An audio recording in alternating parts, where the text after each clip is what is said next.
장유 호산나 교회 교우 여러분, 주님의 이름으로 인사드립니다. 제가 여기 강의를 이제 준비하고 지난주에 좀 걱정이 돼서 유튜브에 이렇게 목사님 이름 성함을 이렇게 쳐보니까 이 창세기 여러분들이 지금 매주 주일날 이렇게 하나님 말씀을 받고 있는 그 부분이 올라와 있어서 제가 시간이 없어서 두 개를 듣고 왔습니다. 근데 다행히 제 오늘 강의하고 전혀 중복되거나 겹치지 않고 그렇습니다. 그래서 지금 목사님께서 굉장히 지금 분위기를 부드럽게 해주셨는데요, 이런 편안한 자세로 그렇게 들으면 되겠습니다. 저는 목사도 아니고 그래서 여기 설교를 하러 온 게 아니고 그냥 강의를 하러 왔습니다. 특별히 이제 여기 젊은 사람들 많이 있는데요, 우리 젊은 우리 사람들하고 함께 목사님께서 가르쳐 주시는 이 창세기 하나님 말씀을 우리 시대, 특별히 이제 과학 기술 시대를 우리가 살아가는데 우리 시대에 살아가는 것하고 하나님 말씀하고 어떤 관계가 있는가, 이제 또 특별히 정상적인 사람이라면 고민을 할 수밖에 없는데요, 그런 고민들 문제를 제가 여기서 답을 줄 수는 없지만 여러분들이 이 일을 통해서, 오늘 강의를 통해서 좀 고민하는 그런 시간이 되면 참 좋겠습니다. 하나님 말씀을 두고 또 우리 시대를 보고 같이 고민한다는 것은 아주 건전하고 좋은 태도라고 생각합니다. 그런 일들이 좀 이루어지면 좋겠습니다. 오늘 강의는 제목이 창세기 1장으로 본 과학인데요, 이거 거꾸로 이제 생각해 보면 이 제목은 굉장히 낯선 제목일 수 있습니다. 보통 이제 우리가 일반적으로는 여러분들이 기대하는, 저에게 기대하는 바는 과학으로 본 창세기 1장 이런 식을 사실은 더 기대하고 있을 겁니다. 과학이 정말 창세기 1장의 하나님 말씀이 맞다 틀리다, 맞다는 것을 증명해 주는가, 또 맞다는 것을 증명해 주기를 또 사실 바라는 마음이 많이 있을 겁니다. 그런데 저는 그 일하러 온 것은 아니고요, 하나님 말씀인 창세기 1장으로 과학을 바라봐야 된다, 그 이야기를 하러 왔습니다. 그래서 결론은 간단합니다. 그래서 그 주장을 제가 하려고 왔는데, 사실은 이 창세기 1장에서 다루고 있는 주제가 그 내용이 굉장히 또 다양하고 많기 때문에 이 한 시간으로 그 이야기를 다 할 수가 없고, 제가 오늘은 그 중에서 가장 과학과 우리 신앙에서 이슈가 되고 있는 세상의 기원 문제, 그 다음에 생명의 기원에 관한 두 가지 부분에서 충돌되고 있는 그 이야기에 대해서 좀 말씀을 드리려고 합니다.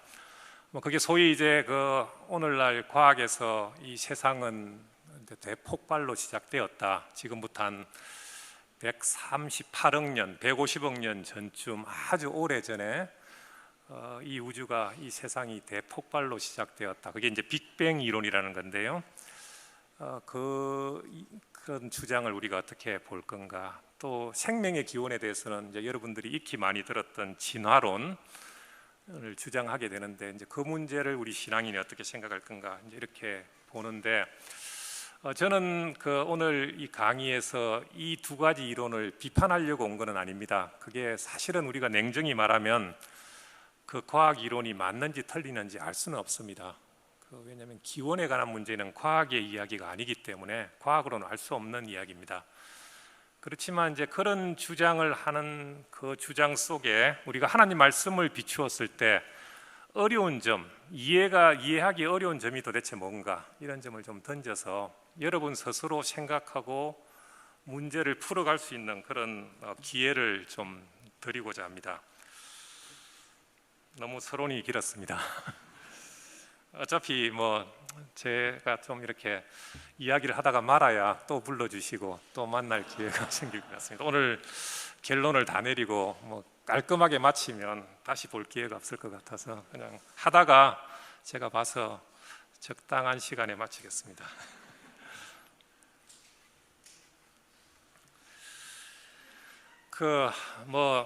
이제 창세기 1장에서 하나님께서 만드신 이 창조물, 피조물이 굉장히 많이 있는데요, 명시적으로 나타나 있는 피조물도 많고 또 구체적으로 이름은 밝히지 않지만 하나님께서 만드셨다고 명백하게 알 수 있는 그런 피조물들이 굉장히 많이 있습니다. 그 이유는 이제 그 창세기가 이제 아주 오래전에 쓰인 하나님 말씀이니까 그 시대에 과학을 잘 모르는 그 시대 하나님 백성들에게 주어진 하나님 말씀이니까 현대 우리들이 사용하는 용어들이 아닌 것들도 있고 또 우리들만큼 또 그런 관심이 없을 수도 있기 때문에 창세기 1장에서 지금 우리가 아는 모든 이야기를 다 명시적으로 말하진 않습니다.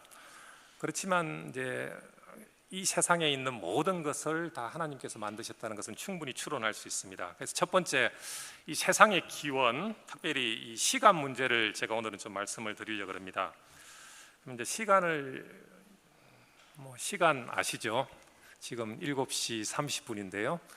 이런 시간, 그 다음에 우리가 인생을 길어야 100년 이렇게 사는데 그 시간 문제를, 이 시간을 도대체 누가 만드셨는가, 이 문제를 좀 생각해 보려고 합니다. 이 시간을 이해하려면 오늘 여기 화면에 있는 대로 이 어려운 이론을 하나 좀 아셔야 됩니다. 그래서 그 이론을 잠깐 제가 좀 설명할 건데 상대성 이론인데요. 우리 이거 상대성 이론 들어본 사람 있어요? 예, 역시 뒤에 계신 우리 어르신들은 그 시대는 그렇게 학교에서 안 가르쳤을 겁니다. 그러니까 그냥 우리 어른들 탓이 아니고 교육의 탓으로 돌려야 되겠습니다. 그 상대성 이론을 좀 이제 오늘날 현대 과학에서 가장 중요한 이론 중에 하나고 현대 과학을 이해하는 데 있어서 꼭 필요한 이론입니다. 아까 목사님께서 핵융합 이야기도 했는데 이 핵융합을 이해하려고 해도 이 상대성 이론을 이해해야 됩니다. 그런데 그 복잡한 이론은 두고 이제 그 상대성 이론의 핵심을 잠깐 말씀드리면 여기 화면에 있는 대로 이게 그 빛의 속도에 관한 이론인데요. 속도는 시간분의 거리다. 이 정도는 이제 알아야 제 강의를 이해할 수 있습니다. 여기 화면에 있는 대로 우리가 여기 예배당을 나가서 길거리에 차를 몰고 나가면 곳곳에 이제 저렇게 교통 신호판이 있습니다. 거기에 보면 30, 고속도로에 나가면 100 이런 숫자들이 있지 않습니까? 그 숫자가 표시하는 게 속도입니다. 속도라는 것은 30이라는 말은 1시간에 30km 이상을 달리지 마시오 하는 그 금지 표시죠. 교통 표지잖아요. 그러면 이 속도라는 말은 시간분의 거리, 그죠? 1시간에 30km라는 거리를 가지 말라. 30km라는 거리를 표시합니다. 그러니까 시간과 거리를 합쳐놓은 과학적 용어입니다. 속도라는 게 우리가 지금은 이 속도라는 말을 아주 익숙하게 사용하는데요. 이게 사실은 속도, 시간이라는 것은 우리가 알 수 없는 어딘가 흘러가는, 과거에서 미래로 흘러가는 손으로 붙잡을 수 없는 어떤 존재가 있고요, 그죠? 거리라는 것은 여기 장유에서 부산까지 50km다. 그러면 거리, 그 공간 개념이죠, 그죠? 공간이라는 거 아시죠? 하여튼 여기서 도로를 타고 가는, 사람이 걸어가든 자동차를 타고 가든 이제 멀리 걸어가는 그 거리, 어떤 두 지점 사이의 공간, 그걸 표시하는 거 아닙니까? 그러니까 시간과 거리라는 것은 사실 전혀 다른 개념입니다. 시간은 뭔가 흘러가는 면에서는 똑같은데 눈에 보이게 흘러가는 게 아니잖아요. 그것. 그다음에 공간이라는 것은, 거리라는 것은 눈에 보이죠. 그죠? 하여튼 그 거리, 그 두 개를 속도가 합쳐놨는데요. 이게 이제 속도인데 지금까지는 예를 들어서 속도 거리가 이 장유에서 서울까지가 400km다. 그런데 자동차 시속 100km로 달리면 몇 시간 걸립니까? 4시간 이런 식으로, 그죠?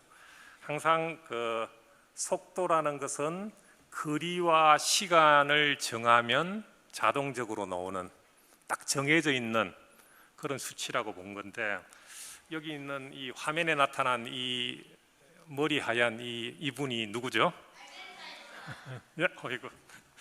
이 아인슈타인이라는 분이 이 과학자인데요. 이분이 그 시간과 거리가 변하면 속도가 정해지는 게 아니고 반대로 속도를 딱 고정하면 거꾸로 시간과 거리가 바뀔 수 있다고 거꾸로 이제 생각을 해본 겁니다. 그 말은 뭐냐면요.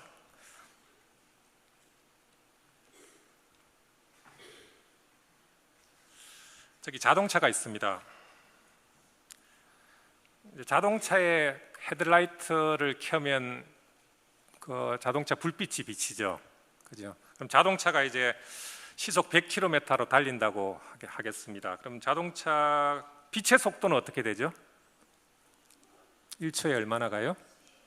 30만 킬로미터. 그죠? 빛의 속도가 빛이 이제 달려갑니다. 그러면 자동차가 달리면서 빛을 쬐고 이 헤드라이트를 켜는 것하고 자동차가 가만히 서서 헤드라이트를 켜는 것하고 그 헤드라이트 불빛의 속도가 서로 어떻게 될까요?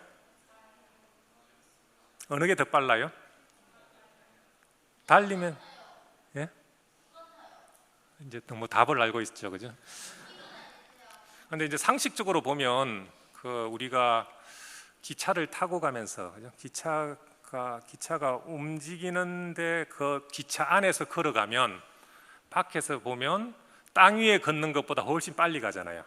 움직이는 기차에서 걸어가면 움직이는 자동차에서 쏘는 별빛, 빛은 가만히 서 있는 자동차에서 쏘는 빛보다는 사실 빨라야 되죠. 그게 상식인데 아인슈타인은 그렇게 생각하지 말자. 이 세상의 빛 중에서 이 세상의 속도 중에서 빛의 속도는 일정하다고 가정하자. 일정하다고 보자고 정했습니다. 그러면 시간과 거리가 다 바뀐다는 거죠. 거꾸로 하면 그건 이제 그 예를 한번 제가 보겠습니다. 자, 그 자동차가 움직이면서 이제 그 빛을 쐈습니다. 헤드라이트 별빛을. 그러면 움직이면서 빛을 쏘면 그 빛이 움직인 거리는 가만히 서 있는 자동차에서 쏜 빛보다 어떻게 될까요? 움직인 거리는 더 멀리 갑니까? 더 가까이 갑니까? 똑같습니까? 거리가? 자, 우리 저기 장유에서 서울로 가면서 그죠?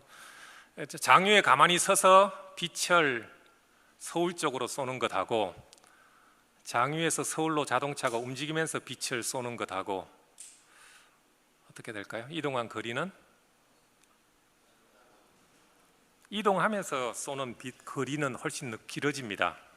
자동차 속도만큼 더 멀리 가는 거죠. 이해 안 되세요? 이거 이해해야 되는데. 왜냐하면 자동차가 그죠? 가면서 빛을 쏘니까 자동차가 간 거리만큼 이동한 거리는 더 많아집니다. 가만히 서 있으면서 쏜 빛보다 그죠? 거리는 늘어났습니다. 그러면 자, 속도는 시간분의 거리니까 이동한 거리가 많아졌기 때문에 똑같은 속도를 가지려면 시간이 어떻게 돼야 될까요? 시간도 길어져야 됩니다. 그래야 나누면 똑같아지죠. 그죠? 이게 아인슈타인 상대성 이론의 핵심입니다. 아주 간단하죠. 간단하지만 이해하기는 조금 어렵죠. 이 말은 거꾸로 뭐냐면요. 어떤 시간이라는 게 그동안은 절대 변하지 않는다고 생각했습니다. 사람들이 1시간 하면 누구에게나 똑같다고 생각했죠. 1년 하면 어느 누구에게도 1년이라는 것은 똑같고 다 똑같다고 생각했는데 아인슈타인은 그 빛의 속도를 똑같이 고정하면 시간이 달라진다고 이제 그렇게 주장을 했습니다. 이게 여기 나온 대로 이제 시간이 변한다는 건데요. 자, 움직이는 자동차에서 이동한 거리가 바뀌었기 때문에 시간이 길어졌습니다. 가만히 있을 때보다. 그래서 이것을 가지고 추론을 해보면요. 사람이 가만히 있을 때보다 움직이면 시간이 길어집니다. 움직이지 않는 사람보다 시간이 천천히 흐르는 겁니다. 시간이 길어졌다는 말은 시간이 길어졌다는 말은 수명이 길어졌다는 말이고 시간이 천천히 흘렀다는 말입니다. 같은 24시간이 열심히 움직이는 사람에게는 24시간이 훨씬 길고 가만히 앉아 있는 사람한테는 24시간이 굉장히 짧은 거죠. 서로 다른 겁니다. 어떻게 움직이느냐에 따라 시간이 다 달라진다는 게 이 상대성 이론입니다. 시간이라는 것은 똑같지 않고 다 변하는 거죠. 여기에 제가 적은 대로 계산을 해보면요, 100m를 10초에 뛰는 육상 선수하고 가만히 있는 사람의 1년 365일이 서로 다릅니다. 100m를 10초에 뛰는 육상 선수는 1년 365일이 365일보다 짧아요.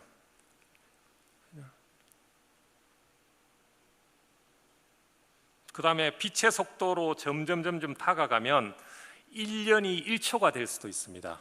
다 다른 겁니다. 이거 뭐 믿기지 않죠? 그런데 이게 사실입니다. 시간이 서로 다른 것은 시계가 서로 달라서 혹은 시계가 고장나서 그런 게 아니고요, 이 시간의 본성, 시간의 특징, 하나님께서 만드신 시간의 원래 모습이 이렇다는 겁니다. 시간이 어떻게 움직이느냐에 따라 다 다릅니다.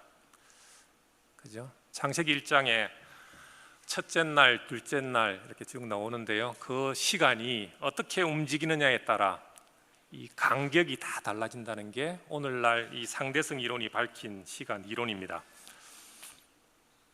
자, 여기에 이것만 있는 게 아니고요, 이것만 있으면 뭐 또 믿거나 말건다인데, 어떻게 움직이느냐에 따라 다를 뿐 아니라 동시에 또 얼마나 서로 당기느냐에 따라 다릅니다. 소위 중력에 따라서 서로 다릅니다.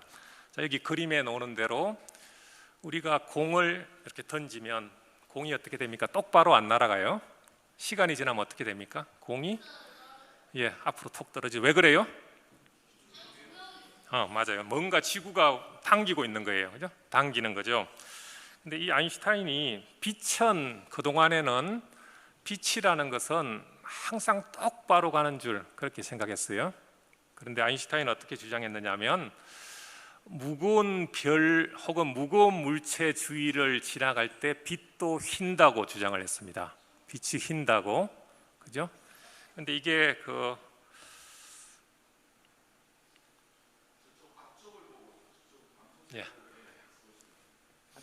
감사합니다. 이게 이제 아인슈타인이 그 주장을 하고 나서 이 에딩턴이라는 이분, 이 과학자가 천문학자인데요, 이분이 이 태양주위, 그러니까 소위 이 지구의 그림자가 태양을 가리는 일식이죠, 그죠? 그 일식 때 태양 주위에 오는 별빛을 관찰했더니 태양 주위를 지나오는 별빛이 전부 휘어서 온다는 것을 알았습니다. 그걸 처음 발견했어요. 그러니까 빛이 휘는 거죠. 똑바로 가는 줄 알았는데 휘는 겁니다. 자, 이리 되면 이건 뭐 공간 문제니까 제가 그거는 놔두고요. 빛이 이제 무거운 물체를 지나갈 때 휜니다. 휜다는 것은 이게 이제 작년에 미국 전역에서 개기일식이 있었는데요. 작년이 아니죠. 이미 재작년인데 2017년에 미국에서 개기일식이 있었는데 우리나라 신문에서도 이 개기일식 있을 때 아인슈타인 이론을 다시 검증할까 이런 제목으로 이렇게 이제 뉴스가 많이 났는데요. 실제로 태양 주위를 오는 별빛이 다 휘는 것을 확인했습니다. 이렇게 되면요, 어떻게 되느냐 하면, 자, 여기 그림이 있습니다. 자, 보시는 것처럼 태양 바로 옆을 지나가는 별빛은 휘었죠, 그죠? 태양부터 멀리 떨어져 있는 별빛은 똑바로 옵니다. 그러면 이 별빛 두 개 중에, 그죠? 어디를 지나온 별빛이 더 이동한 거리가 멀어집니까? 더 멀리 움직였습니까? 더 먼 거리를 이동했습니까? 가까이 있는 쪽. 왜냐하면 주변에 휘었으니까 이동한 거리가 많아졌죠. 근데 빛의 속도는 똑같습니다. 그러면 또 마찬가지로 이동한 거리가 길어지니까 분모인 시간은 똑같이 또 길어져야 됩니다. 느려져야 되죠. 그러니까 이 말은 또 뭐예요? 무거운 물체가 당기면 시간이 느려진다. 아까 빨리 가도 빨리 움직여도 시간이 느려지고 무거운 물체가 당겨도 시간이 느려집니다. 여기까지 따라왔습니까? 따라오면 이제 상대성 이론을 잘 이해한 겁니다. 자, 그러면 이제 결론. 중력이 아주 큰 곳에서는, 무거운 물체 근처에서는 시간이 천천히 흐른다. 수명이 길어지는 거죠. 그 다음에 움직이는 사람은 정지에 있는 사람보다 수명이 길어진다. 자, 그럼 어떻게 해야 되겠습니까? 우리는 열심히 움직이고 고층 아파트에 사는 게 나아요? 아니면 1층에 사는 게 나아요? 맞습니다. 지금 낮은 층에 살수록 좀 더 오래 살 수 있습니다. 수명이, 시간이 다릅니다. 물론 그 시간 차이는 우리가 이렇게 알 수 있을 만큼, 구분될 만큼 그렇게 크지는 않습니다. 너무나 작은 차이지만 과학적으로는 그렇다는 겁니다. 이 땅에 붙어 살수록 시간이 느리게 흘러서 같은 100년을 살아도 훨씬 길게 삽니다. 훨씬은 아니겠지만 조금 더 길게 살고요. 가만히 있는 것보다 움직이면 조금 더 길게 삽니다. 길게 사는 이유가 뭐냐면요, 100년을 사는데 나는 105년을 산다는 말이 아니고 같은 100년을 사는데 길이가 차이가 나는 겁니다. 24시간 그 간격이 다 다른 겁니다. 사람마다. 굉장히 이해하기 어렵지만 이게 사실입니다. 혹시 이제 우리 젊은 여러분들은 이 인터스텔라 영화 혹시 본 사람 있어요? 예, 거기 보면 이 헬멧선 이 주인공 일행이 어느 행성에 갔어요, 그죠? 어느 행성에 갔는데 서로 막 싸우다가 서로 치고받다가 빨리 못 돌아오고 몇 시간 지체됐죠. 그랬는데 지구 시간으로 얼마나 흘러버렸어요? 한 20년이 흘러버렸어요. 몇 시간 늦었는데. 그러니까 지구보다 훨씬 큰 행성, 그 중력이 훨씬 크니까 자기들을 훨씬 강하게 잡아당기기 때문에 시간도 당겨져서 아주 느리게 흐른 겁니다. 그래서 1시간밖에 흐르지 않았는데 지구에 있는 시간으로 따지면 20년이 흘러간 겁니다. 이게 공상소설이 아니고, 물론 우리가 이거 확인할 길은 없는데요, 이게 사실입니다. 근데 우리가 실제로 이 시간이 서로 다르다는 것을 오늘날 우리 현대인들은 이용하고 살고 있습니다. 그 예가 이제 이겁니다.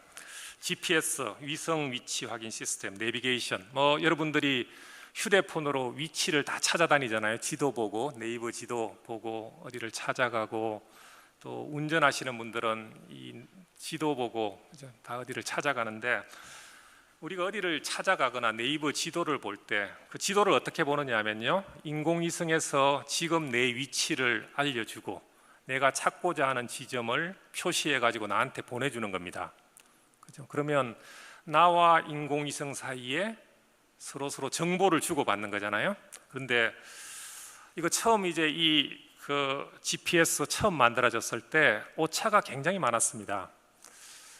왜냐하면 내가 분명히 여기서 저기 진해 앞바다를 가고 싶은데 실제로 표시하는 데는 훨씬 다른 데를 표시하는 겁니다. 그래서 도대체 왜 그런가 그걸 알아봤더니, 나중에 확인해 봤더니 상대성 이론 때문이었습니다. 그 말은 뭐냐면 인공위성 속의 시계하고 지구상에 있는 나의 시계가 서로 다른 겁니다. 인공위성은 지구로부터 아주 멀리 떨어져 있는데, 그죠? 그러면서 지구 주위를 아주 빠르게 돌고 있습니다. 빨리 도니까 시간이 느리게 흐르는 거죠. 그죠? 그 다음에 지구로부터 아주 멀리 떨어져 있으니까 중력이 어떻게 됩니까? 당기는 힘이 약하죠. 그 시간이 또 굉장히 빨리 흐르는 겁니다. 그 시간 차이 한 37 마이크론 초 그 정도 되는데요, 하루에. 근데 그 차이가 하루에 한 20km 정도의 오차를 냅니다. 그 작은 시간 차이가. 실제로 위치를 어떻게 알려주느냐 하면 시간을 가지고 알려주거든요. 내가 인공위성에 어디에 내가 진해 앞바다를 가고 싶다고 보내면 거기서 가는 거리를 따져서 다시 보내는 거리를 가지고 그 위치를 찾아주는 건데, 시간이 서로 다르기 때문에 위치가 달라지는 겁니다. 그죠? 진해 앞바다까지 빛을 쬐면 얼마의 거리라는 게 나오는데, 그죠? 인공위성 속의 시간과 내가 가지고 있는 시간이 서로 다르니까 위치가 딴 데로 찍히는 겁니다. 그 차이 때문에. 그래서 한 10km, 20km 위치 오차를 내는 거죠. 그래서 지금 오늘날 이 인공위성 시계는요, 계속 시간을 바꾸고 있습니다. 지금 지구 시간으로 계속 맞추고 있습니다. 그래야 우리의 위치를 정확하게 알려주는 거죠. 그러니까 이 시간이, 인공위성 속의 시계가 고장난 게 아니고 시간 자체가 서로 다른 겁니다. 자, 여기서부터 이제 우리가 이제 생각을 해볼 수 있습니다. 하나님께서 만드신 이 시간이라는 게, 그죠? 이거 시간이 하나님께서 만드신 피조물이구나. 이전에는 시간은 어느 누구도 바꿀 수 없는, 하나님조차도 손댈 수 없는 절대적인 것으로 생각했는데요. 이거는 변하는 겁니다. 어디에 있느냐, 내가 어떻게 움직이느냐, 그죠? 에 따라 다 각기 다 다른 변하는 하나의 피조물. 우리는 시간은 절대 변하지 않는다고 생각했는데 시간도 변할 수밖에 없는 변하는 하나의 피조물에 불과하구나. 이걸 이제 현대과학은 알게 되었습니다. 이런 면에서 우리가 이 시간을 이해한 현대과학 덕분에 사실은 이 하나님의 이 창조 세계를 훨씬 더 풍성하게 알게 되는 그런 면이 있습니다. 우리 젊은 여러분들은 오늘 강의 이후에 좀 더 과학이 재미없더라도 하나님께서 만드신 이 세상을 좀 더 풍부하게, 풍성하게 이해하는 데 있어서는 굉장히 유익하거든요. 그래서 어떻게 하든 좀 이해하려고 노력을 하면 참 좋겠습니다. 우리 시대를 살아가는 데 꼭 필요한 교양입니다. 과학은 이 시대를 살아가려면 이 시대를 지혜롭게, 또 이 시대에 악한 자의 게임에 빠지지 않고 신자로서 당당하게 살아가려면 최소한의 과학을 교양으로 알고 있어야 됩니다. 그래야 속지 않고 끌려가지 않습니다. 과학이 마치 하나님이 없는 것이라고 이렇게 부정적인 면을 굉장히 부각시키는데요, 사실은 훨씬 더 하나님의 창조를 지지하는, 하나님께서 만드신 이 세상을 훨씬 더 풍성하게 이해하는 데 큰 유익을 주는 그런 분야입니다. 그런 면에서 과학은 하나님께서 만드신 것이지 마귀가 만든 게 아닙니다. 마귀의 산물이 아니고, 제가 저기 광양 어느 교회에 이제 강의를 갔는데요, 거기 전도사님은 이 과학 공부하면 신앙 버린다고, 절대 거기 우리 고등학생들은 이과를 못 가게 그렇게 했다 그러더라고요. 그거 아니죠, 그죠? 하나님의 이 창조를 훨씬 더 풍성하게, 풍부하게 이해할 수 있습니다. 여기에서 우리가 이제 조금 더 시간 문제를 가지고 성경을 조금 더 한번 생각해 보겠습니다.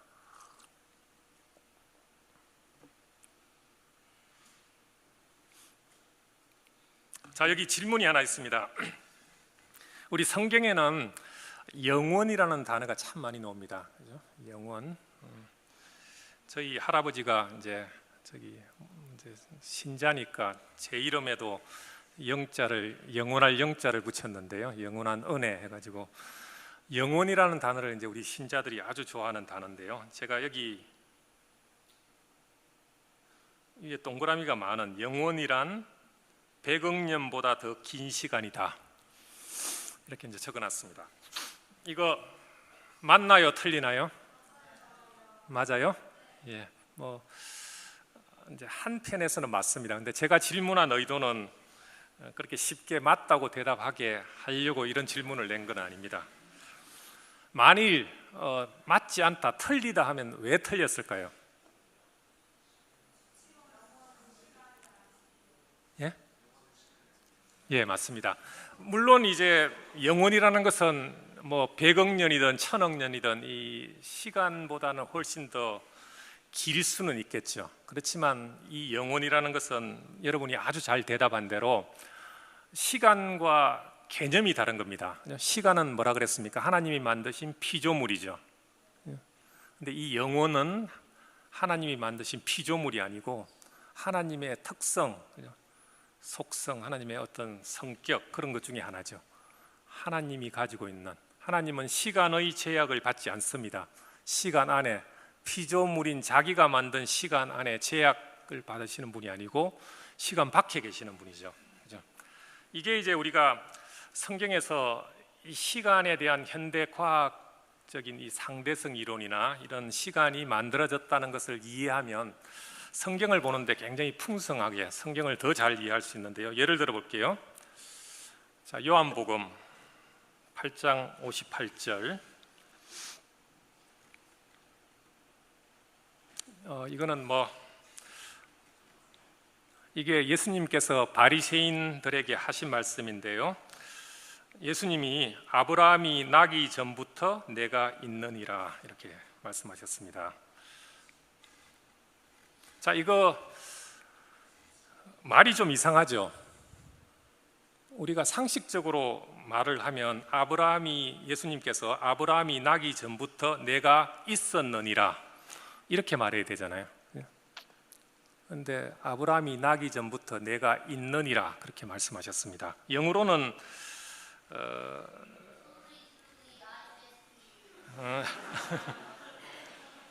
고맙습니다. Abraham was born, I am. 그죠? 원래 문법적으로 맞으려면 Abraham was born, I was 그래야 되잖아요. 아브라함이 태어나기 전에 내가 있었다 그렇게 말해야 되는데 내가 있다 이렇게 말씀하셨습니다. 구약에도 이제 하나님께서 I am, who I am 이런 용어를 쓰는데 물론 이에 대한 해석은 신학적으로 다를 수 있는데요. 그러나 한편 분명히 여기에는 시간적인 면도 들어 있습니다. 물론 공간적인 면도 있을 수 있고요. 그런 거는 남겨두고 예수님께서는 아브라함이 태어나기 전에도 있었다. 성경에서 하나님께서 I am이라고 표시할 때는 하나님께서는 항상 현재로 항상 있다. 항상 나는 존재한다. 나는 시간 밖에 있는 존재라는 것을 표시할 때 적어도 말하기 위해서 이렇게 말씀하셨다고 저는 생각합니다. 저만 그렇게 주장하는 게 아니고 이렇게 찾아보면 비슷한 주장을 하시는 분들이 많이 있습니다. 대표적인 분이 여러분에게 제가 오늘 이제 좀 몇 가지 추천 도서로 좀 소개를 하려고 그러는데요. 할 수 있으면 여기 적힌 이 C.S. 루이스 책들은 한번 읽어보면 참 좋을 것 같아요. 이분이 한 100년 전에 살았던 사람이지만 여전히 오늘날 우리 기독교인들에게 생각할 점을 참 많이 던져주는 그런 분입니다.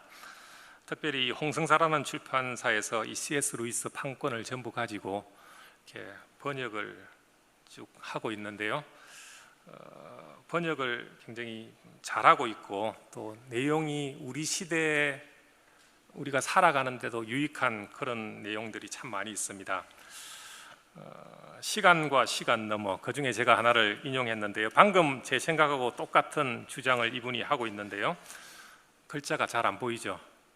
그래도 제가 한번 읽어볼게요. 오늘 밤 10시 30분에 100만 명이 동시에 기도한다 해도 하나님은 우리가 10시 30분이라는 그 부르는 짧은 순간에 그 모든 기도를 들으실 필요가 없습니다. 하나님께 10시 30분은 언제나 현재입니다. 비슷한 예를 하나 들어보겠습니다. 제가 지금 소설을 쓰고 있다고 합시다. 저는 메리는 책을 내려놓았다. 그 순간 문 두드리는 소리가 들렸다는 문장을 쓰려고 합니다. 소설 속 가상의 시간 속에 사는 메리에게는 이 일들이 순간이라는 시간 간격에서 이루어진 일입니다. 그러나 메리의 창조자인 저는 그 가상의 시간 속에 살고 있지 않습니다. 그러니까 첫 문장을 먼저 써놓고 두 번째 문장을 쓰기 전에 3시간 동안 메리에 대해 계속 생각할 수 있습니다. 제가 그렇게 보낸 시간은 메리의 시간, 소설 속 시간에는 전혀 나타나지 않습니다. 작가가 소설 속 가상의 시간에 쫓기지 않는 것처럼 하나님도 시간 흐름에 쫓기지 않으십니다. 그러니까 메리가 그죠? 책을 내려놓았는데 그 순간 문을 두드리는 소리가 났습니다. 소설에는 순간이에요, 그죠? 근데 작가는 책을 내려놓았다 써놓고 나가서 놀다가 커피 마시고 와서 그 순간 문을 두드렸다 이렇게 해도 되잖아요. 전혀 안 나타나죠. 마치 그것처럼 하나님은 이 시간 속에 계시지 않고 시간 밖에 계시기 때문에 시간 속에 있는 그 시간의 구애를 받으실 필요가 없다는 겁니다. 그래서 우리 모두가 동시에 기도한다 해도 하나님은 그 기도를 동시에 들으실 필요가 없다는 겁니다. 항상 그 시간 밖에서 보고 계시니까 우리는 이해할 수는 없지만 그렇다는 겁니다. 하나님을 믿는 사람이라면 누구나 하나님은 우리가 내일 할 일을 알고 계신다고 믿습니다. 그러나 하나님이 정말 내가 내일 할 일을 알고 계신다면 나에게는 자유가 없는 것 아닙니까? 그러나 하나님을 시간의 흐름 밖, 그 위에 계시는 분으로 생각해 보십시오. 그렇다면 그는 우리가 내일이라고 부르는 날도 오늘처럼 보실 수 있습니다. 그에게는 모든 날이 지금입니다. 과거, 현재, 미래가 하나님께는 항상 현재, 시간 밖에서 시간의 흐름을 지켜보고 계시는 거죠. 보고 계시는 겁니다. 시간 흐름 속에 계시지 않으니까 항상 현재입니다. 이게 예수님께서 아브라함이 나기 전부터 내가 있느니라, 나는 항상 있지, 과거에 있었고 그런 게 아니고 항상 지금과 똑같이 현재로 있었다, 있다, 이런 걸 표시한다고 말할 수 있습니다. 이게 미묘한 신학적인 차이는 혹시 있을지 모르지만 기본적으로 적어도 우리가 시간이 하나님의 피조물, 창조물이라는 것을 이해하면 충분히 받아들일 수 있는 그런 주장입니다. 이런 개념은, 이런 생각을 가지고 성경을 보면요, 우리가 창세기 1장에서 말하는 그 시간, 하나님께서 엿새 동안 무엇을 만드시고 하는 것에 대한 이해를 우리가 훨씬 더 풍부하게 할 수 있습니다. 예정론 혹시 아시죠? 그죠? 하나님께서 나를 예정하셨으니까, 하나님께서 나를 구원하실 것을 이미 창세전에 예정하셨다. 이게 이제 우리가 믿는 큰 교리 중에 하나인데요. 이 예정론은 아마 우리 젊은 분들, 저도 굉장히 고민 많이 했던 그런 주제고, 그런데요, 이것도 하나님께서 창세전에 우리를 예정하고, 그죠? 그러면 나는 자유가 없는 것 아닌가? 하나님이 다 정하셨는데 내가 할 것도 없네, 나는 그냥 아무렇게나 살아도 하나님께서 나를 구원하시기로 정하셨으니까 나는 아무 문제 없다, 이렇게 생각하는데 그렇게 볼 게 아니라는 겁니다. 하나님께서 예정하신 것은 영원, 시간 밖에서 하시는 거고 우리는 시간 속에 있는 거죠. 그러니까 이 영원이 시간 앞에, 태초 이전에는 영원이고 태초부터 시간이고 이런 게 아니고 서로 소위 말해서 차원이 다른 그런 거죠. 그죠? 그런 면에서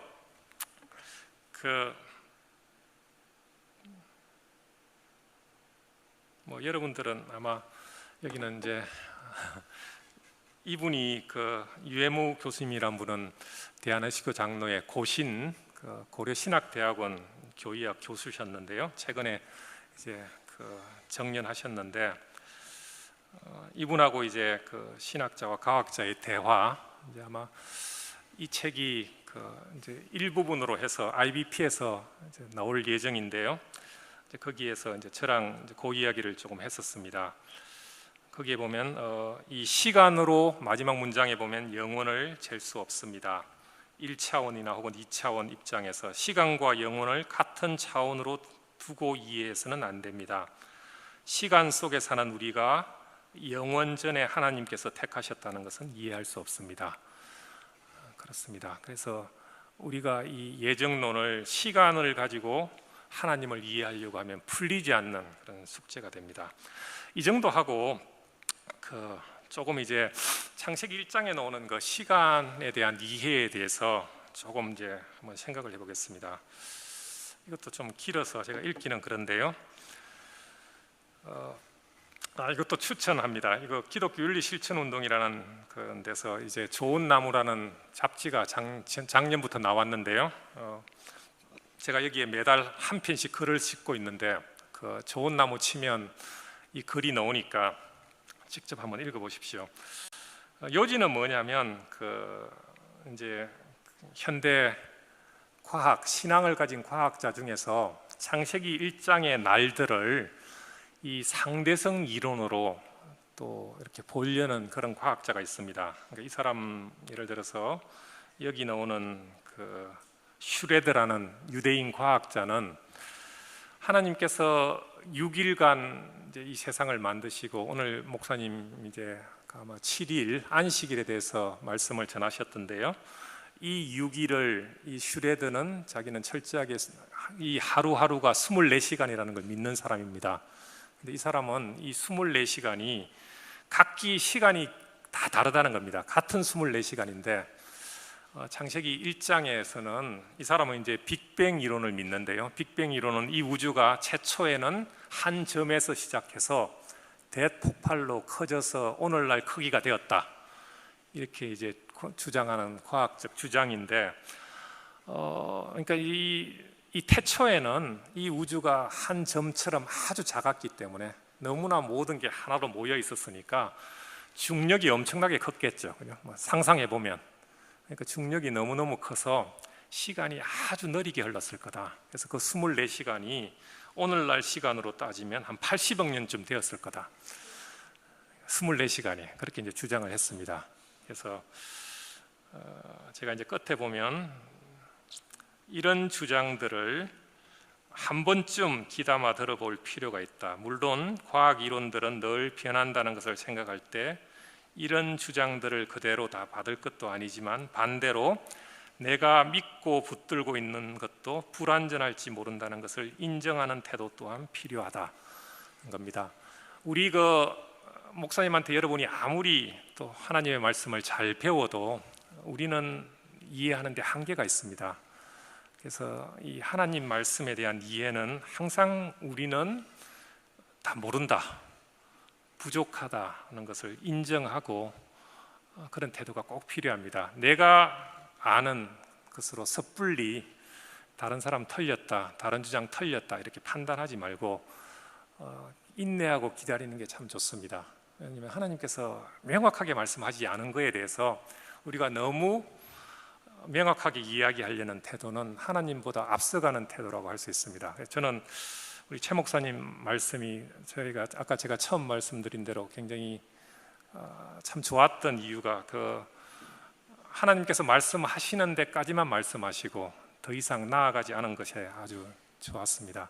우리도 항상 그런 태도가 필요합니다. 여러분들이 오늘 여기에서 과학하는 저에게 이 성경보다 앞서서 뭔가 답을 듣기 원한다면 그 착각입니다. 그런 혹시 답을 하는 사람이 여기 와서 어떤 강의를 하면요, 그 사람 말 믿지 마십시오. 그거 너무 받아들이면 당장은 내 신앙을 세우는데 도움이 될 것 같지만 사실은 그렇지 않습니다. 진화론 신나게 비판하고 또 과학으로 창세기 1장을 증명했다, 소위 이제 창조과학 하는 분들이 그렇게 주장하는데요, 그런 주장하면 과학이 성경이 진리라는 것을 증명했다 해서 솔깃해서 들으면 당장은 하나님 말씀을 그렇게 해서 증명을 받으니까 받을 수 있을 것 같지만 하나님 말씀은 과학이 맞다고 주장해야만 그렇게 옳다는 그런 진리가 되는 그런 책이 아닙니다. 오히려 과학이 맞냐 틀리냐를 판단하는 책이지 과학으로 성경이 옳다, 그러다, 틀렸다 그렇게 말할 그런 게 아닙니다. 그런 주장을 받아들이면요, 결국은 과학에 끌려가게 됩니다.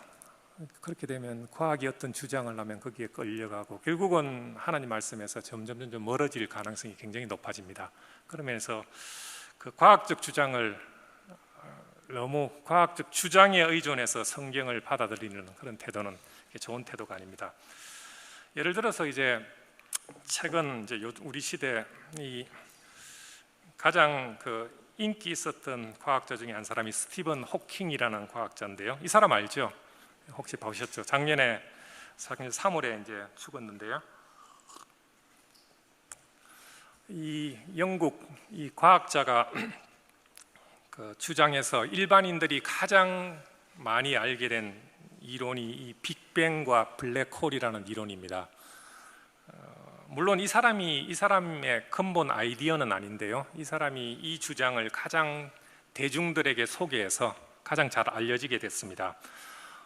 이 주장의 핵심은 이 세상은 처음에 한 점으로 시작해서 지금과 같은 우주가 되었고 앞으로 한 100억 년이나 150억 년 지나면 다시 한 점, 그게 소위 블랙홀인데요, 다시 블랙홀이 되어가지고 다시 사라질 거다. 지금부터 150억 년 전에 만들어졌고 앞으로 150억 년 뒤에 똑같은 방식으로 사라질 거다, 이런 주장을 하면서, 과학자인데요. 결국은 이 사람이 밑에 있는 여러 가지 시간의 역사나 최근에 이제 죽고 나서 유고집 마지막에 있는 그 빅 퀘스천에 대한 이런 답변, 이런 책 제가 지금 읽고 있는데, 이 서평하려고 읽고 있는데, 여기에 이제 아주 노골적으로 하나님은 없다라고 주장을 합니다. 과학하는 사람이 이제 그렇게 주장을 하는 거죠. 자기가 과학을 잘 탐구해 봤더니 하나님이 없더라. 이 세상 만드는 데 있어서 하나님이 꼭 필요 없더라. 그냥 이 과학 법칙으로 충분히 이 세상이 만들어지고, 성경에서 말하는 종말 같은 것은 굳이 그렇게 말할 필요가 없다. 그냥 똑같은 방식으로 이 우주는 사라질 거다. 그냥 인정하고 받아들이자. 이게 이제 이 사람의 주장입니다. 그래서 제가 또 이 사람에 대한 글도 썼는데, 이것도 한번 찾아서 한번 읽어보시기 바랍니다. 기본적인 태도는 뭐냐면요, 이런 과학자가 하나님이 없다고 주장하는 그 주장에 너무 민감하게 반응할 필요가 없다는 겁니다. 왜냐하면 과학은 하나님이 있다 없다를 논할 수 있는 그런 분야가 아닙니다. 과학으로는 결코 하나님의 존재나 창조를 부정할 수 없습니다. 인정하는 것에도 한계가 있지만 부정하는 것도 마찬가지입니다. 그럴 수가 없습니다. 그런 믿음이 있으면 신자는 얼마든지 이 호킹 같은 사람의 이 과학도 우리가 논할 수 있고 또 읽을 수 있습니다. 자, 이 호킹 같은 사람이 하나님은 없다 해서, 그러면 이제 우리 부모님들은 이제 오늘부터 너 절대 이 사람 책은 읽으면 안 돼, 그럴 필요 없다는 겁니다. 우리 신앙이 그렇게 허술하지 않습니다. 이 과학자 한 사람이 하나님이 없다는 주장을 한다 해서 하나님이 없어지는 것도 아니고요, 그렇게 하나님의 창조를 그렇게 부정할 수 없습니다. 오히려 당당히 맞서고 우리 성령 하나님을 믿고 의지해서 그분의 은혜를, 하나님의 은혜를 구하면서 나아가는 태도가 반드시 필요합니다. 우리 개신교는 특별히 우리가 가진 신앙은 검서를 지정하지 않습니다. 그런 면에서 어떤 과학 이론이든 두려워할 것이 크게 없고요, 그런 이론 때문에 우리 신앙이 무너지지 않습니다. 이 호킹 이런 우주의 기원뿐 아니라 진화론도 똑같은 문제입니다. 그 이론이 결코 우리 신앙을 무너뜨릴 수 없습니다. 그런 태도가 우리에게 꼭 필요합니다. 이런 주장은 이 호킹뿐 아니라 사실은 오늘날 그 과학이 우리 신앙을 위협하는, 신앙에 반하는 그런 주장을 참 많이 합니다. 지금 하늘에 별이 보이시죠? 그죠? 화면에 하얀 점들이 다 별입니다. 보이시나요? 엄청나죠? 제가 1월 달에 2주간 이제 아프리카 탄자니아에 봉사활동을 갔다 왔는데요, 오지에 들어가서 우물 파는 일을 도와줬는데, 저 저녁에 이 텐트 속에서 자는데 세상에 별이 그렇게 많은 줄 몰랐습니다. 지금 여기에 보이는 이 별, 물론 이것은 허블 망원경이라는 망원경으로 이 지구 바깥에서 찍은 겁니다. 이 하얀 점, 이 별이 얼마나 많은지 그렇게 해서 이제 과학하는 사람들이 세어봤더니 우리 은하에만 한 1000억 개에서 한 2000억 개 정도 별이 있습니다. 여러분 억이라는 단위가 별로 감동이 없죠. 조금 이따 제가 한번 설명하겠습니다. 근데 이거 앞에 있는 별들을 다 가리고요, 요즘은 컴퓨터가 발달했으니까 이 앞에 있는 별을 다 가렸더니 그 별들 뒤에 다시 어떤 일이 있느냐면요, 여기 길쭉길쭉한 게 있죠, 그죠? 저게 소위 은하라는 겁니다. 이제 이 하늘에 1.2억 분의 1을 찍었는데 저기에 이제 저런 게 많습니다. 저 하나를 확대해 보면요, 그 안에는요, 지금 그 작은 것 하나 안에 저렇게 또 별이 많습니다. 우리가 사는 은하에 아까 1000억에서 2000억 개쯤 있다 했는데 하늘에는 이런 게 또 가득 또 있는 겁니다. 이런 게. 그러니까 얼마나 많은 거예요? 예.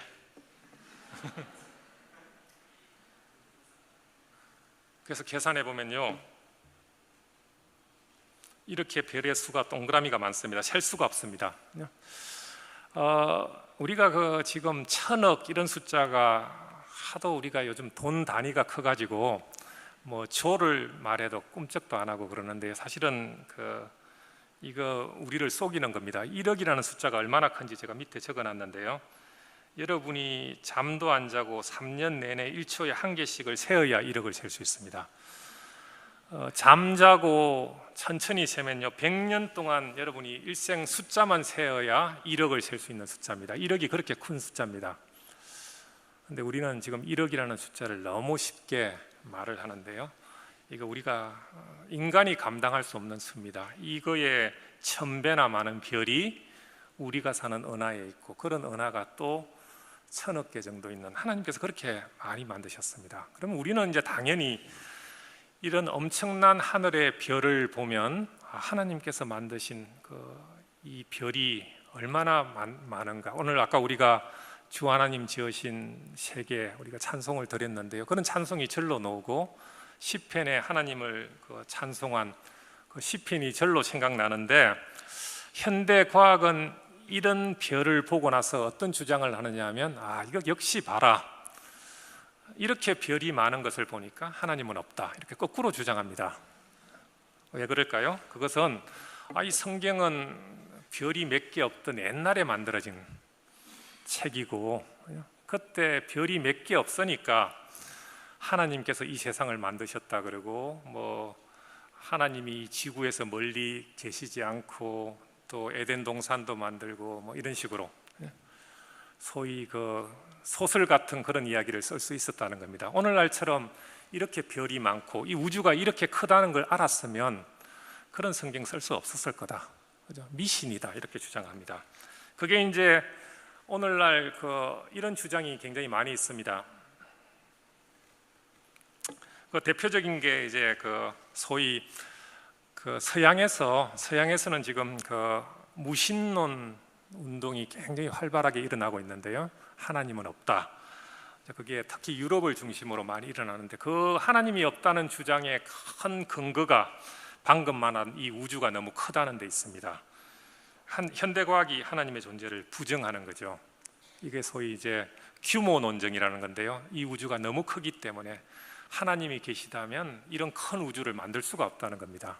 그리고 이 우주를 봤더니 도대체 인간이 살 수도 없게, 인간은 겨우 지구 위에서나 살 수 있게 다른 곳에서는 살 수 없도록 이렇게 척박하게 만들었다. 하나님이 있었다면, 하나님이 인간을 그처럼 고귀한 존재로 만들었다는 성경의 말씀이 옳다면 이 우주를 그렇게 만들었을 리가 없다, 이렇게 주장하는 겁니다. 거꾸로 우리는 하나님의 위대한 찬송의 대상이 되는 이 우주를 보고 반대로 이야기하는 겁니다.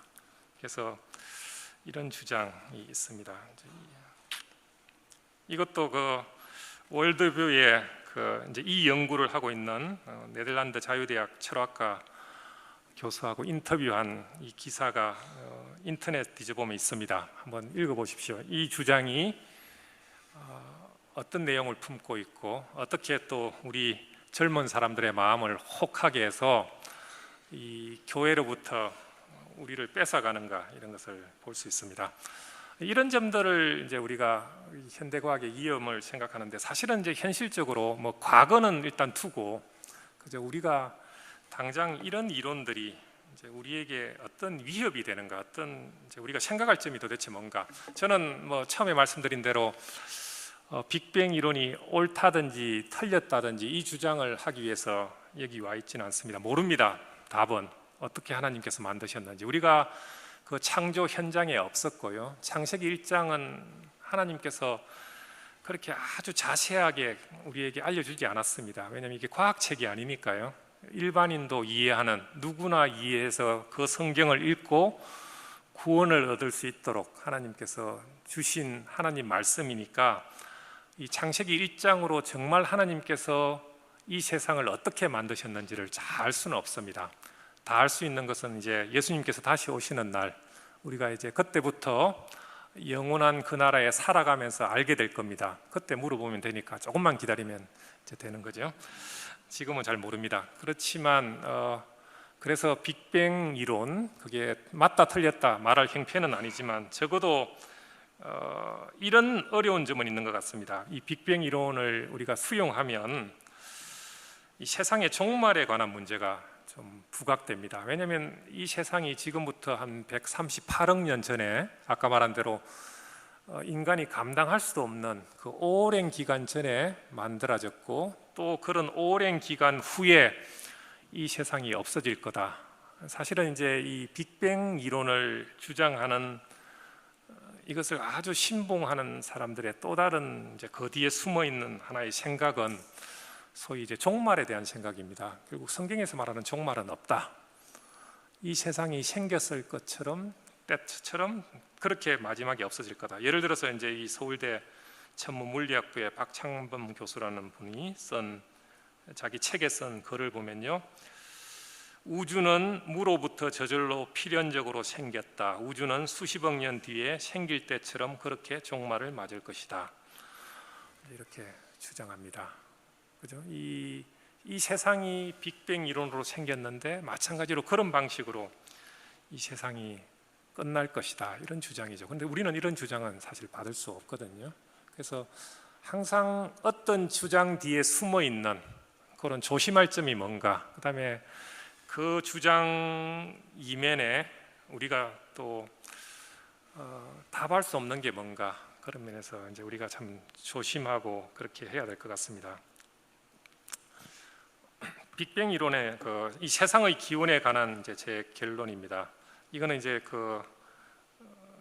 제 책 거기에 나오는 이야기인데요. 끝 부분만 제가 한번 보겠습니다. 하나님께서도 실제로 이 세상을 24시간으로 된 6일 만에 만드셨는지 아니면 오랜 기간 동안 만드셨는지 그 답은 명확히 주지 않으셨다. 따라서 우리는 성경으로 과학을 보되 성경에 대한 우리의 해석에 대하여 늘 겸손해야 할 것이다. 이런 태도가 꼭 필요할 것 같습니다. 그래서 여러분들이 이 주일날 하나님께서 주시는 이 창세기 말씀을 받으실 때도 자꾸 관심을 하나님보다 더 하나님이 알려주지 않으신 부분에 대한 그 호기심에 대해서 너무 파고들려고 하기보다 주신 말씀 안에서 왜냐하면 우리에게 우리 구원에 필요한 충분한 말씀을 주셨기 때문에 그 말씀을 잘 받으려고 하되 내 생각을 가지고 성경에 맞춰 가지고 그게 성경이라는 이름으로 다른 것들을 마구 판단하거나 비판하지 않도록 참 조심하면 좋겠습니다. 이거 자칫하면요, 우리 특히 여기 우리 젊은이 청년들, 청소년들 앉아 있는데요, 우리 젊은 사람들 교회에서 많이 내보낼 수 있습니다. 왜냐하면 학교에서는 그렇게 안 배우거든요. 밖에서는 그렇게 안 배우는데 만일 그게 두려우시면 여러분 자녀들을 학교에 보내지 말고 집에서 교육하시든지 아니면 여기 장유 호산나 교회에서 기독교 학교를 세워서 따로 교육하시든지 그렇게 해야 되는데, 일반 학교에 보내면서 또 한쪽에 너무 강하게 우리의 주장을 그렇게 내세우는 것은 그렇게 좋은 태도가 아닌 것 같습니다. 하나님께서 우리 자녀를 지켜주실 줄을 믿고 그렇게 나가는 태도, 그게 참 중요할 것 같습니다. 제가 시간이 많지 않으니까요, 아까 말씀드린 대로 또 오기를 기대하면서 생명의 기원에 대해서 조금 이제 이야기를 하겠습니다. 이 생명의 기원에 대해서는 여러분이 이미 굉장히 많이 들었던 이야기입니다. 그래서 제가 어디 강의 갈 때 이 진화론 이야기는 잘 안 하는데요, 왜냐하면 제 아니라도 이야기하는 분도 많고 이미 또 여러분이 답을 잘 알고 있습니다. 그런데 이제 제가 오늘 여기에서는 조금 한 가지를 더 한다면 우리가 진화론에 대해서도 그게 뭐가 맞는지는 정확하게는 모른다는 겁니다. 하나님께서 정말 어떤 방식으로 우리를 만드셨을까? 성경에는 흙으로 만드셨다 그랬는데 그게 도대체 뭔가 우리 잘 모릅니다. 그냥 알려주신 만큼만 해야지 이 주장을 가지고 너무 강하게 어떤 것을 우리 것을 주장하게 되면요, 또 우리 스스로도 참 곤란해지고 또 필요 없는 적을 만들고 또 우리 젊은이들 또 교회에서 내몰 수 있습니다. 저는 이런 문제를 고민하는 젊은이가 있는 교회가 참 건강한 교회라고 생각합니다.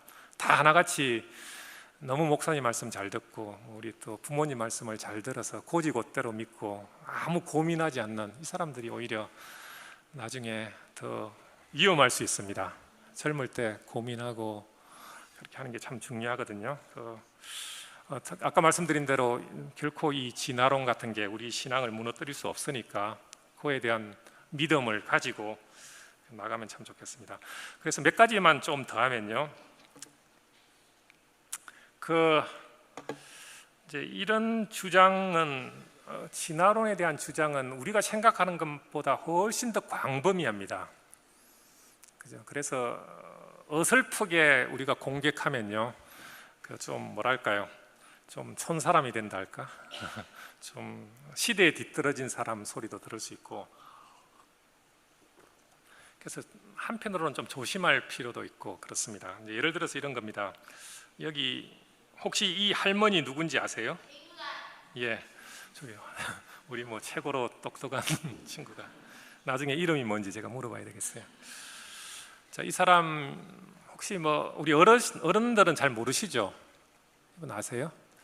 우리나라 매년 방문하고 있고, 아마 특히 이제 우리 어머니들은 이분이 그 환경운동을 하고 유기농 운동을 아주 적극 지지하고, 최근에는 이제 채식 운동을 하기 때문에 뭐 전 세계 아마 이 유기농 운동의 대부쯤 됩니다. 그래서 우리 뭐 새살림이나 우리나라에 유기농 하는 이제 그런 단체들에서 이분 많이 초청해서 강연도 하고, 이 글들이 굉장히 유행한데요.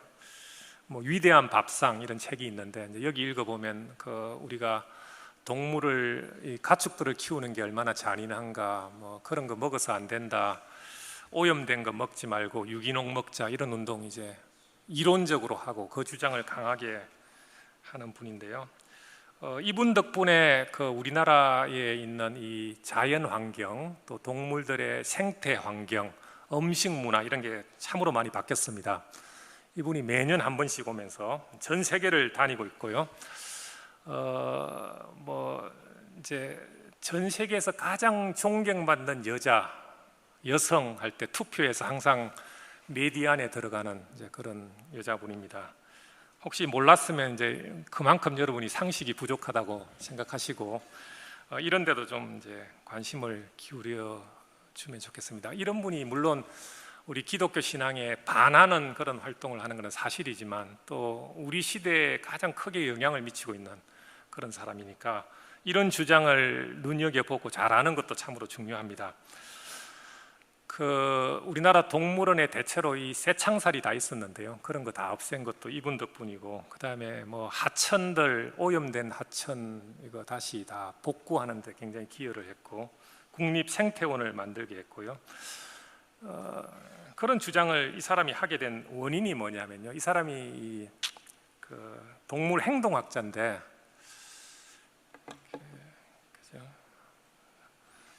세계 최초로 이 사람이 동물이 도구를 사용하는 것을 발견한 과학자입니다.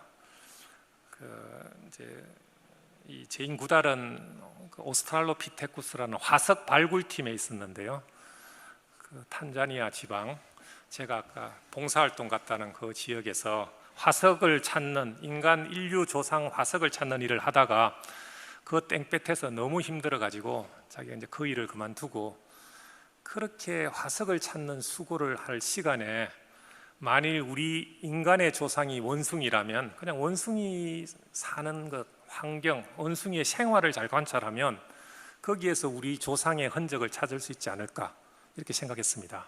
지금은 보면 너무나 뭐 상식적인 생각인데요, 당시에는 1960년대에는 획기적인 생각이었습니다. 그래서 이 젊은 처녀가 탄자니아 오지로 들어가서 이 침팬지하고 같이 생활을 했습니다. 그냥 같이 먹고 자고 똑같이, 씻지도 않고 침팬지하고 같이 뒹굴면서 살았습니다. 그러면서 한 20년 살았나요? 살면서 이제 이 침팬지들이 나뭇가지로 개미도 잡아먹고, 그렇게 그걸 이제 관찰했습니다. 그러면서 세상에 원숭이가 도구를 사용한다는 것을 주장을 했습니다. 그게 오늘날 이제 인류학에서는 다 받아들이고 있는 주장인데요.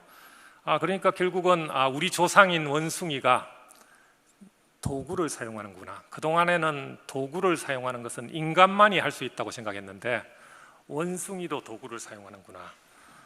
이제 그 주장을 해서 그 공으로 이 사람이 이제 그 옥스퍼드에서 박사 학위도 받고 그렇게 하고, 그 이후에는 이제 전 세계를 다니면서 동물의 소위 인권이라 할 수는 없고요, 동물의 권리를 주장하는 그 일을 하고 있습니다. 이 사람이 주장하는 그 자기 철학의 핵심은 이겁니다. 우리가 동물 사회의 일원인 것을 기뻐하자. 이게 이제 이 사람의 주장의 핵심입니다. 우리가 동물 사회의 일원이다. 그러니 우리가 우리 조상을 함부로, 그죠? 착취하고 쇠창살에 가두고 그 오염된 물 속에 살게 하고, 이거 말이 안 된다. 그리고 뭐 심지어 우리 동물을 그렇게 함부로 먹어서 되느냐, 이제 이런 주장까지 이렇게 하고 있는 거죠.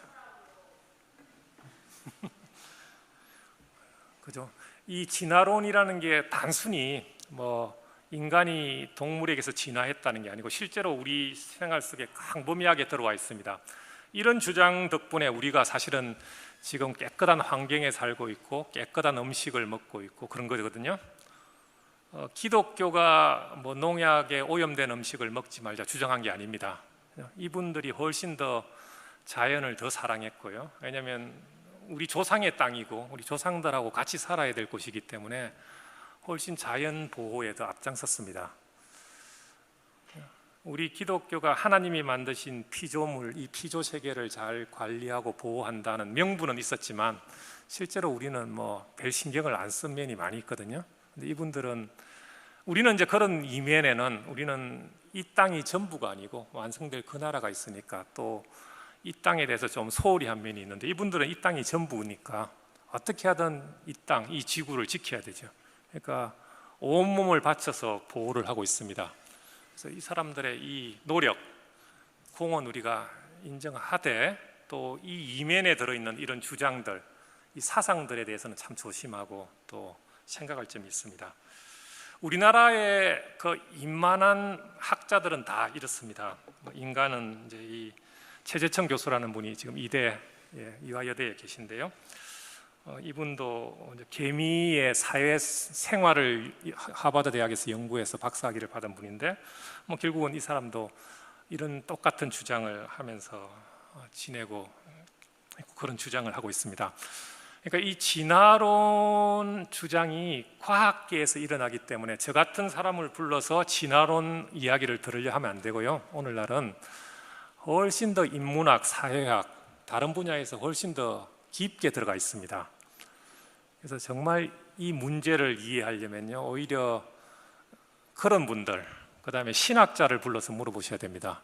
그래서 저한테는 아주 그 과학에서 말하는 진화는 굉장히 소박하고요, 순진합니다. 그냥 동물에서 진화했다 이런 정도인데, 이게 실제로 인간 사회, 우리 삶, 여기에 깊숙이 뿌리 내리게 하는 데는 훨씬 다른 분야가 더 깊이 개입되어 있습니다. 그래서 여러분 자녀를 진화론에서 보호하기 위해서 이공계 안 보낸다, 이거 천만의 말씀입니다. 다른 데는 더 위험할 수도 있습니다. 그러니까 뭐 피할 길이 없습니다. 그죠? 그냥 맞설 수밖에 없고 주님을 믿고 대적할 수밖에 없다, 이제 그 점이고, 함께 살아갈 수밖에 없습니다. 우리가 뭐 그걸 인정하고 주님의 보호하심을 알되, 다만 이제 이 진화론이 주는 그 좀 힘든 점, 어려운 점이 뭔지 이런 걸 좀 생각할 필요가 있습니다. 대표적인 한 사람을 제가 잠깐 소개하면요, 이 리차드 도킨스라는 사람이 있습니다. 혹시 이제 이 사람이 가장 대표적인 책이 이기적 유전자라는 책인데요, 이거 혹시 들어본 적 있죠? 서울대학교 제가 그 입학 사정관 해서 이렇게 입학 그 서류에 보면 이제 읽은 책을 한 3권씩 쓰게 되어 있는데, 가장 흔하게 등장하는 책이 이 이기적 유전자, 뭐 아까 앞에 말한 최재천 교수 책, 제인구달 책, 이런 책들이 굉장히 많이 이제 읽고 우리 이 고등학생들이 읽고 감동을 받았다, 뭐 이런 주장을 많이 하는데요. 이 사람의 주장은 이제 결국은 유전자가, 그죠? 이 태초에 유전자가 그 미생물에서부터 오늘날 인간에게까지 계속 전달되었다. 뭐 대표적인 게 이제 이런 주장을 통해서 사실은 진화론을 주장하는 건데요. 이어졌다고 주장합니다. 이러면서 이 사람은 지금 또 무신론 운동을 아주 주장하고 있습니다. 밑에 이 그림에 글자가 잘 안 보이죠? 보이시나요? Now, stop. 뭐라 그랬어요? And enjoy your life. 이게 이제 영국의 런던의 2층 버스에 자기가 이제 이 책 팔아서 번 돈하고 모금해서 번 돈으로 저기 광고판을 저렇게 이제 달고 다니면서 이 무신론 운동을 주도하고 있습니다. 이 프라바블리는 아마도 하나님은 없을 거다 이렇게 주장했는데 이제 본인 주장은 아닙니다. 본인은 하나님 없다고 주장했는데 영국 광고법에 단정적인 말은 못 쓰게 되어 있답니다. 하나님이 있다 없다를 단정적으로 말하면 광고법 위반이 돼가지고 프라바블리를 넣었는데 그래서 이제 자기는 저거 읽을 때는 저거 없이 읽어라. 그러니까 이제 하나님 없다. 그러니 이제 걱정 말고 너 인생을 즐겨라. 그냥 인간은 저기 동물로부터 진화한 존재에 불과하니까 그리고 다른 것 없다 그런 주장을 하는 거죠. 이런 게 이제 우리 깊숙이 들어와 있고 이제 우리를 그리고 심지어 이제 그 진화론은 인간의 정신에도 적용할 수 있다 주장이 있고 로봇도 인간과 같은 의식을 가질 것이다 이런 주장도 있고 인간이 죽는 것도 그냥 옛날에 인간이 그렇게 오래 못 살았다 항상 동물들이 잡아먹히듯이 그냥 적당한 나이에 잡아먹혀서 그렇게 오래 살 필요가 없었다 그래서 그냥 빨리 죽는 거다.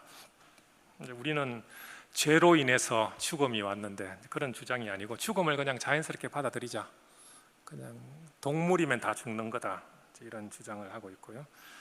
그러면서 제가 이제 그 최근에 뭐 굉장히 인기 있는 책이 호모데우스라는 유발 하랄이라는 사람이 쓴 책인데 혹시 이 책 보신 분들 있으신가요? 아마 기업들이나 이런 데서 이제 굉장히 그 추천하고 많이 읽는 그런 책이고 그런데요. 유대인인데 이 사람이 그 이런 이제 이 호모데우스에서 결국 하고자 하는 말은 진화론이라는 인본주의가 종교를 이길 것이다 이런 주장을 하고 있습니다. 인간은 과학 기술을 통해 호모사피언스에서 불멸의 신으로 진화할 것이다. 죽지 않는 결국은 죽음도 이제 이겨낼 거다. 과학 기술을 통해서 그렇게 진화해 나갈 것이다. 이런 주장을 하고 있습니다. 대단히 대담한 주장인데요. 이 책을 읽어보면요, 굉장히 호소력 있게 썼습니다. 우리가 이런 시대에 살고 있습니다. 이런 시대에 하나님 말씀을 듣고 있고 특히 이제 창세기 말씀을 여러분이 받고 있습니다. 그러니까 어찌 보면 눈에 보이기에는 굉장히 상충되어 있는데 제가 오늘 강의에서 말씀드린 것처럼 그 과학이 어느 하나도 확정적으로 말하기는 어렵습니다. 그렇게 답을 주거나 우리 성경 창세기 1장을 부정하는 어떤 내용도 과학이 그 증거를 내놓지 못하고 있습니다. 그에 대해서는 우리가 다 확신하고 충분히 나갈 수 있습니다.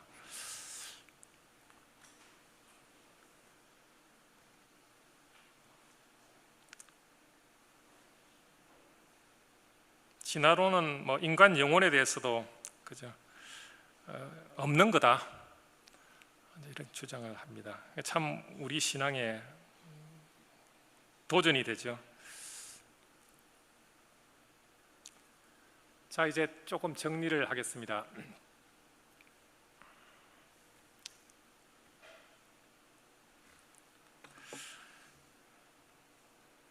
인간 기원은 그 이제 과학이라는 이름으로 주장하는 게 몇 가지가 있는데요. 진화론, 또 최근에는 이제 우리 기독교 신자들 중에서 소위 그 하나님께서 진화라는 진화론을 통해서 인간을 만드셨다 이런 주장을 하고 있습니다. 이게 유신 진화론. 근데 이게 진화론이라는 단어를 싫어해서 그분들은 이제 진화 창조론인데 똑같은 창조론인데 방식이 진화라는 방식을 썼다 해서 진화 창조론. 그 다음에 이제 또 하나 그 반대쪽으로 가 있는 게 창조론, 소위 창조과학. 그러니까 하나님이 창세기를 과학으로 충분히 증명할 수 있다. 과학적 증거를 다 찾아낼 수 있다. 그래서 어떻게 하든 과학적으로 설명해 보려고 굉장히 노력하고 있습니다. 그런 거 많이 보죠. 물론 아까 말씀드린 대로 이게 굉장히 도움이 되는 점도 있고 또 한편으로는 우리 신앙에 좀 해를 끼치는 점도 있고, 그래서 그런 점에서 적절한 선에서 멈추는 게 저는 참 좋다고 생각합니다. 저는 뭐 이분들을 형제들로 알고 제 주변에도 있는데요, 잘 지내지만 또 한편으로 그 한계를 알기 때문에 또 너무 가까이 가지도 않습니다. 너무 과학으로 이 성경을 증명하려고 하는 시도, 그거 너무 그렇게 신뢰할 거는 안 된다고 생각합니다. 그러면 과학으로 증명 못하면 성경이 틀렸느냐? 절대 그러진 않지 않습니까? 그런 게 있습니다. 그런 주장들이 쭉 있는데, 핵심은 아까 말씀드린 것처럼 오늘 제 강의의 그 요지는 이제 시간에 대한 개념, 그죠? 그래서 일단 우리가 뭐 저도 개인적으로 그렇고 뭐 어릴 때부터 워낙 이제 훈련이 돼 있어서 저도 그냥 창세기 1장의 하루는 24시간이라고 하면 참 편합니다. 저는 뭐 개인적으로는 저 정서적으로 감정적으로 그렇게 받아들이는데요, 그게 참 편하고 하나님께서 충분히 그럴 수 있지 않습니까? 24시간 그렇게 하루가 아침 되고 저녁 되었으니까 그냥 지금처럼 하루로 보고 하나님이 그 하루에 못 만드실 이유가 없으니까 그렇게 충분히 하는데, 근데 이제 오늘날 과학이 각종 주장을 다 하니까요. 근데 이제 내 주장을 가지고 너무 강하게 가지고 다른 주장이 다 틀렸다고 이렇게 반박을 하면 대화가 안 되니까, 그런 점에서 다양한 주장들을 우리가 조금 인정하고 받아들이고 또 내 주장이 정말 옳은가 잘 모르겠다는 그런 입장을 좀 취하는 그런 태도가 저는 필요하다고 생각합니다. 이 웨스트민스터 신학교의 포이트레스 교수가 한 말인데요, 그 밑에 빨간색으로 적힌 부분만 읽어보겠습니다. 각종 이론들을 잘 알아두는 것은 지혜로운 일이다. 그러나 인간의 이론 모두 불완전한 면이 있다. 주의 말씀만이 세세토록 있다. 이게 참 중요할 것 같습니다. 제가 이제 나머지는 다 생략하고요, 마지막 것만 한번 보겠습니다. 제가 이 자료를 남겨놓고 갈 테니까 혹시 관심 있는 분들은 저기 저 방송실에 있으니까 USB 가져와서 복사해서 가서 보고, 첫 페이지에 제 이메일 주소도 있고 전화번호도 있습니다. 직접 연락하십시오. 그래서 제가 직접 답해 드리겠습니다. 아니면 서울 오면 놀러 오시든지요. 안 멉니다. 제가 와보니까 그게. 제가 옆에 창원도 엄청 자주 왔습니다. 멀지 않으니까 이렇게 오셔서 제가 이 부분을 한번 읽어볼게요. 우리에게 가장 우선적으로 필요한 것은 오직 말씀이다. 과학으로 성경을 보려 할 것이 아니라 성경으로 과학을 보아야 한다는 말이다. 예를 들어 신자라면 적어도 과학을 창조와 진화와 같은 주제에만 매달려 하나님의 선물인 과학을 좁고 부정적으로 대하지 않도록 주의할 필요가 있다. 과학에 관한 기독교계의 관심은 일반적으로 진화론이냐 창조론이냐에 머물러 있다. 그러나 진화론이나 창조론에 대해 찬성이든 반대든 그 자체보다 우선 그 주장들이 성경이나 과학을 어떻게 대하고 있는지 그 태도에 주목해야 한다. 신자라면 성경을 과학과 같은 이치로 낮추거나 아니면 과학을 성경과 같이 높이려는 그 어떤 시도에도 동의할 수 없기 때문이다. 창조를 믿고 주장하는 이들조차도 진화론자들의 주장에 맞선다는 명분으로 하나님께서 말씀하시지도 않은 영역에 관한 주장들을 할 것이 아니라 겸손하게 하나님께서 말씀하신 정도에서 멈추는 것이 바람직하다. 이런 개혁 신자의 겸손한 태도가 신앙과 과학을 말할 때 꼭 필요하다. 하나님은 창조에 대해 많은 말씀을 주시지 않았다. 그러니 우리가 아는 하나님의 창조의 내용이 얼마나 빈약한가를 알고 겸손해야 한다. 말씀에서 말한 만큼만 말하고 멈춰야 한다. 이게 이제 중요한 태도일 것 같습니다. 그리고 그 교회에서 좀 생각을 해보면요, 그 로마 가톨릭 교회는 이 교회가 과학 이론의 어떤 평가를 하고 과학 이론에 대한 그 입장을 밝혔습니다. 빅뱅 이론을 처음부터 지지했습니다. 그리고 1996년에 진화론을 인정했습니다. 이는 교회의 이름으로 특정 과학 이론을 지지함으로써 과학에 불필요하게 권위를 부여한 것이다. 결국 권위를 가지게 된 과학으로 하여금 성경을 평가하는 길을 열어준 것이니 주객이 전도된 꼴이 되고 말았다. 우리도 항상 이 점을 주의해야 할 것이다. 교회는 항상 말씀을 가르치는 일에만 매진하고 과학 활동은 말씀을 받은 신자의 자유로운 일이 되도록 해야 한다. 왜냐하면 우리 신자들 중에서도 우리의 믿음의 정도에 따라서 좀 다른 이론을 받아들일 수 있습니다.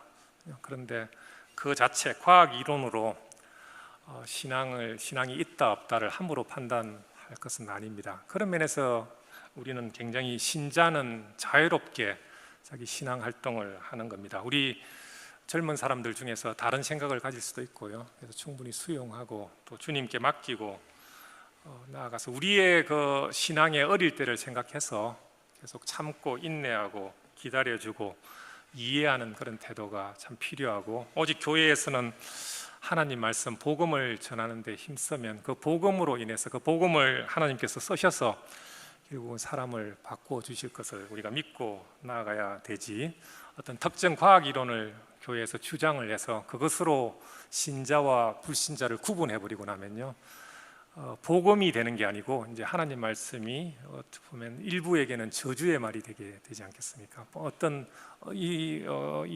교회에 오는 어느 누구라도 여기 와서 복음을 들을 수 있어야지, 여기에서 복음이 아닌 다른 말이 나오면 안 될 것 같습니다.